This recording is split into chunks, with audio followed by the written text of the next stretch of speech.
Hi, my name is Abdur Segar and I'm a teacher at San Francisco State University.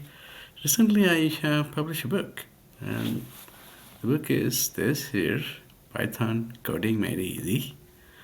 And it has 17 chapters and is suitable for anyone interested in learning, so it doesn't have um, you don't need any background in programming or maths or anything like that.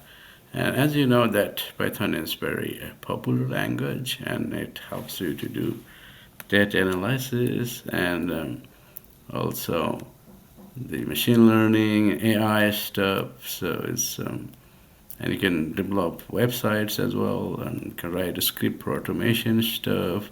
So it has lots of libraries and packages available, so you can do different kind of interesting thing using Python. So if you are interested, I encourage you to look at the book on Amazon and get a book and follow that. And of course, I may have a series of videos with this book. Whoever buys this book, I may give them access to videos for each chapters.